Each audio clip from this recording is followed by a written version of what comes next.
Hello mga kalumlum, what's up? Ayan, at ako ay nag-decorate dito, naglalagay ng mga balloons. Birthday kasi ngayon ni Sep, ang pangatlong apo ko sa panganay kong pamangkin na si Yanis. At siya ay anak ng kapatid ko na sumunod sa akin.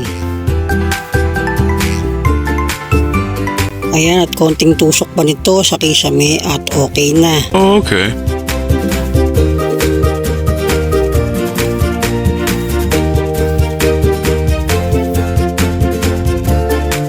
At ang sumunod na ikinabit ko naman ay ang tarpaulin mga kalumlum.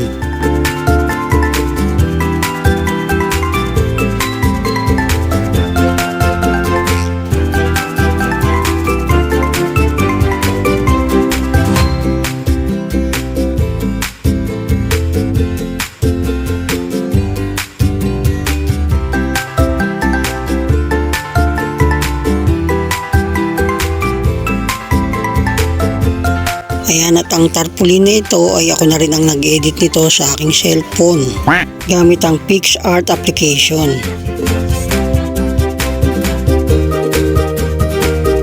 Ito at naikabit na nga rin pala ang happy birthday banner at ang team ay Deadpool.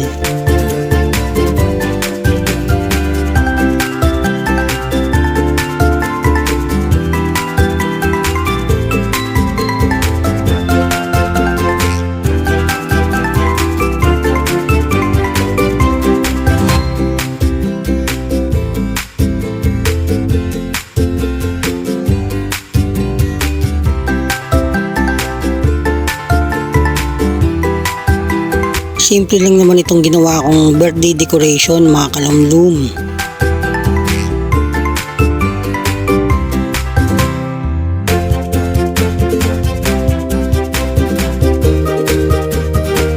Isama ko na rin dito sa video si Eboy, ang aking pamangkin. Maliit na bata lang noon, ngayon malaki pa sa akin. What?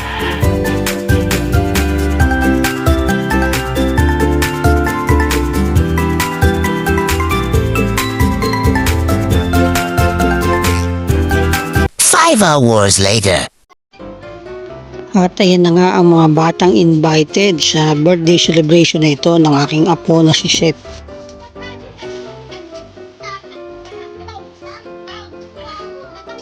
Ang aking pamangkin na si Agil na ang nagkaroon ng idea ng mga palaro para sa mga batang ito. At kasali rin dito ang aking mga apo, si Lambert, si Eko at ang birthday celebrant na si Sep.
Ginagawa mo.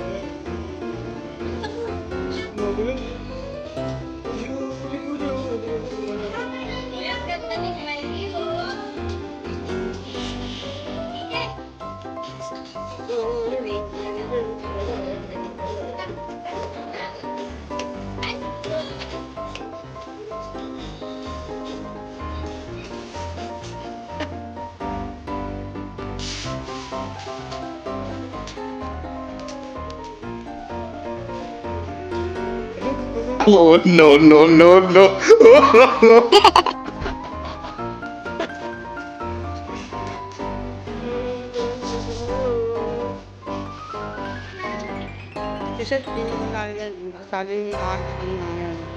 Oh no!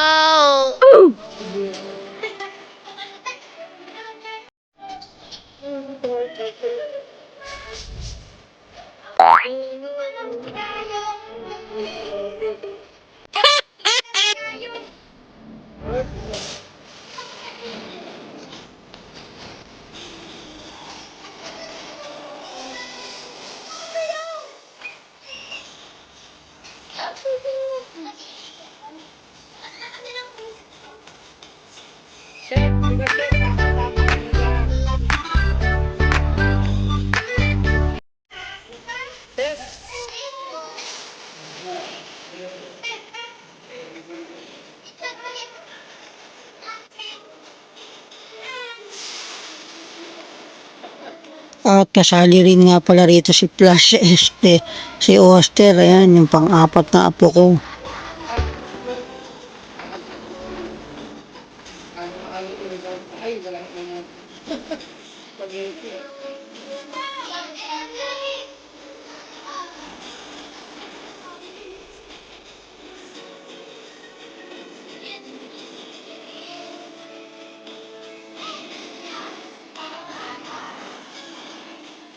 A few moments later. Time to blow the candle na, kaya kinanta na si Chef ng Happy Birthday to You.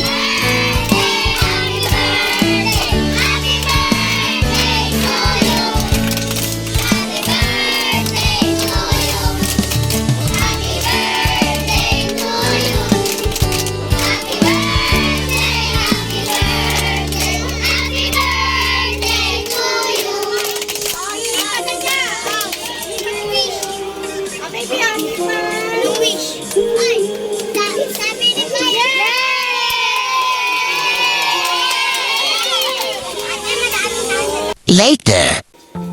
Ayan, at nag-unboxing na si Chef ng order sa Shopee. Yan pala yung gift ni Angel. Gift from Shopee pala eh. Unboxing yung nangyari ah. Birthday gift unboxing review.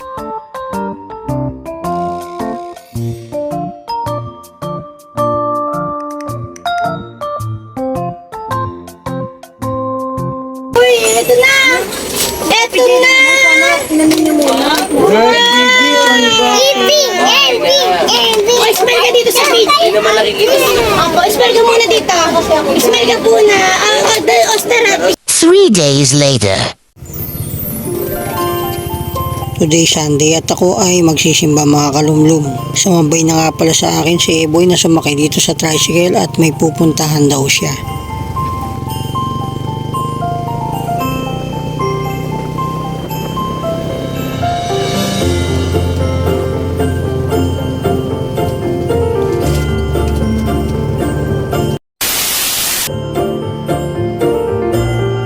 At ako nga ay nandito na sa simbahan. Dito ulit ako magsisimba sa Christ the King Parish.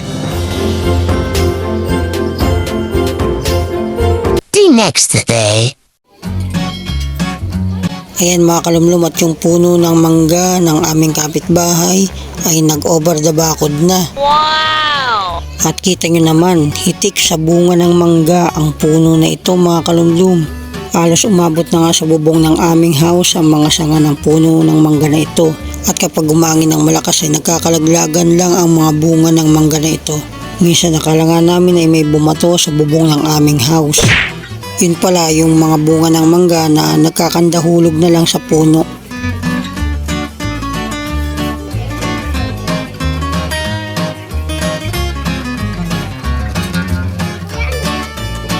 Mangga.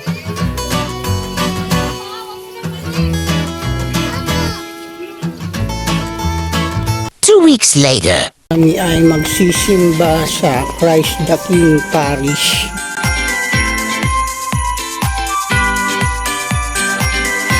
Kasama ko nga pala sila Bert, ang aking panganay na apo sa aking panganay na pamangkin sa pangalawang kapatid.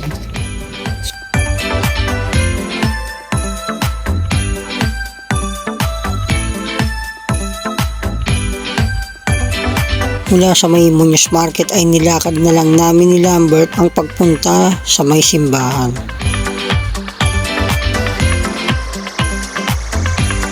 Ayun no, sa taas at tanaw na yung simbahan mga kalumlum.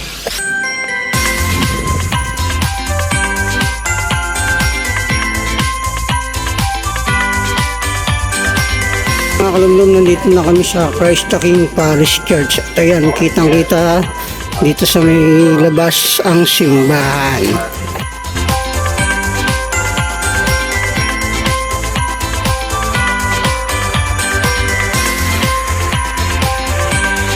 Half hour later.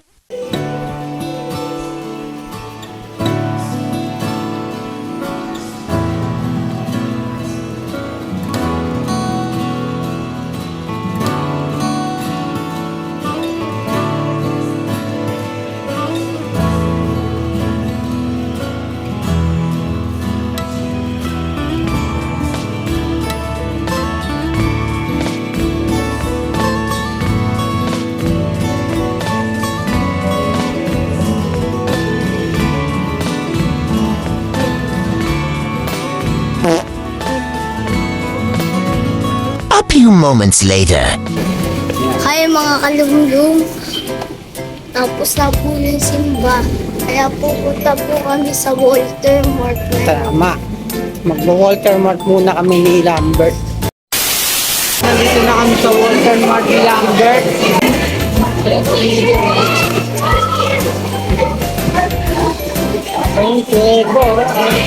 At pagkagaling nga namin sa simbahan ni Lambert ay dumiretso kami dito sa may Walter Mart. At dito na nga kami nagkita-kita ng kanilang mami na si Yanis.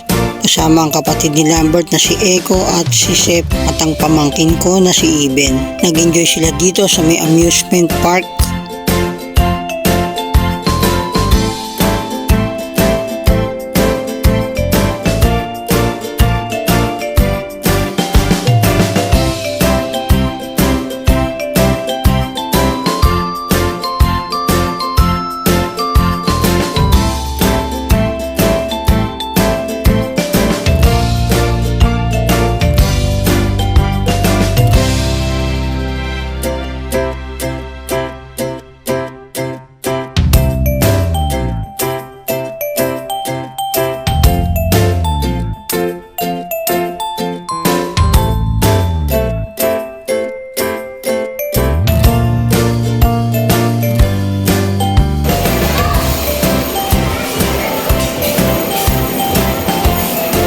At syempre mga kalumlum, ako ay nag-enjoy rin.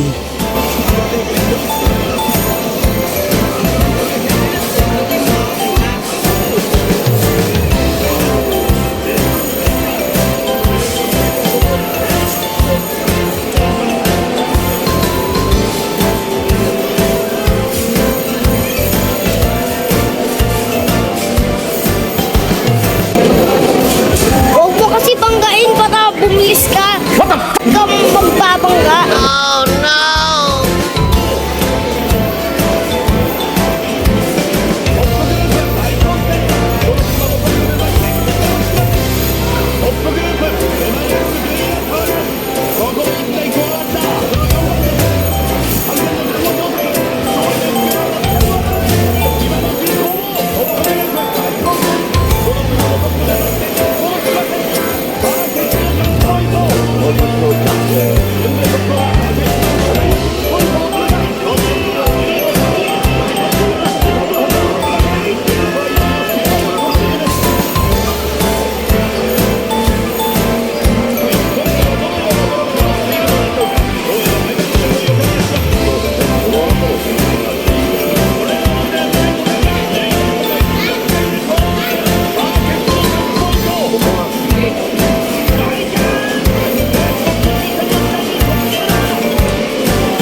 next day.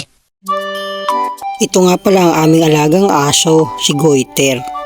Ilang beses na siyang naging ganap na ina. Ayan, at may panibago na namang batch ng mga tuta, mga puppies. Kung napapaisip kayo bakit Goiter ang pangalan nitong aming aso, noong tuta pa yan, nagkaroon kasi yan ng malaking bukol sa kanyang leeg. Akala nga namin madededo na siya noon eh. Pero siya ay isang survival dog, mga kalunglong. At ayan na nga, sige padede sa mga matatakaw na mga puppy na ito, mga cute na puppy. Yung tatlo, masasabi mong anak niya talaga. Yung isa, ewan ko, nagkulay kape. Pero maniwala kayo o hindi, anak niya talaga yan. Sayang at hindi namin nakita kung sino ang unang naisilang niya. Tulog kasi kaming lahat nung ipinanganak niya yung 4 na tuta na yan.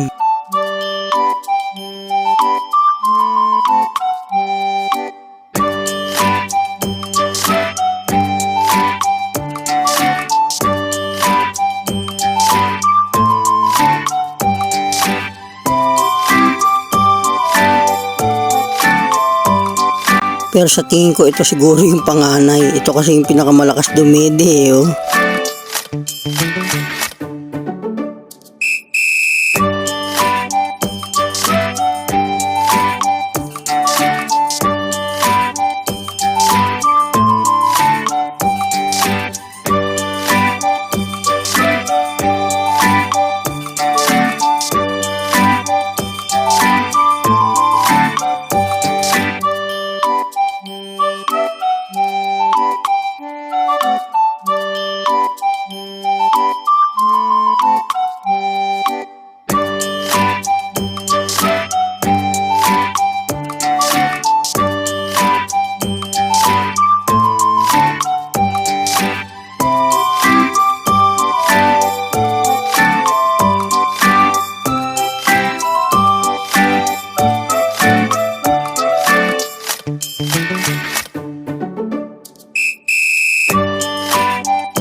Days later.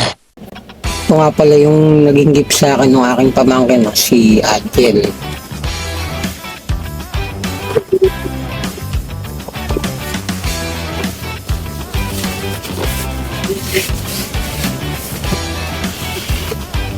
Nice, maganda. Isang ring light. Ito yung gift sa akin ng aking pamangkin na si Adel.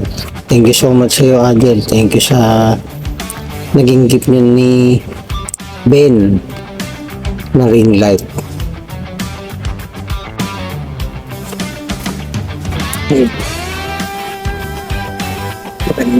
Magandang ring light. Yung dati ko kasi ayun, naputol.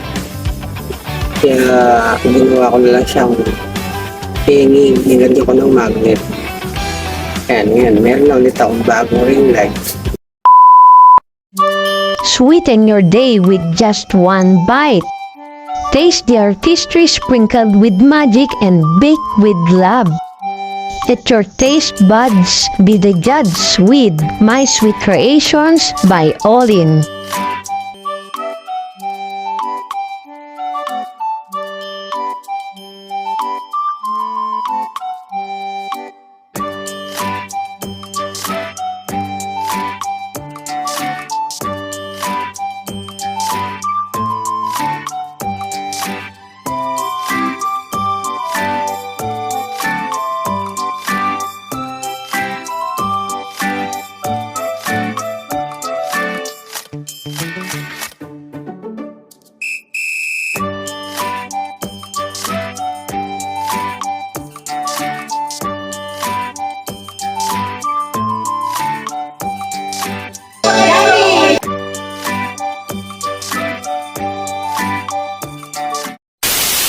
Shoutout nga pala sa aking partner ng vlog, Archie. Shoutout din sa iyo, Hector Guapo. Thank you so much po sa aming mga silent viewers and subscribers. Dito ko nilang tatapusin na ang video vlog na ito mga kalumlum at magkita-kits na lang ulit tayo next time. Bye!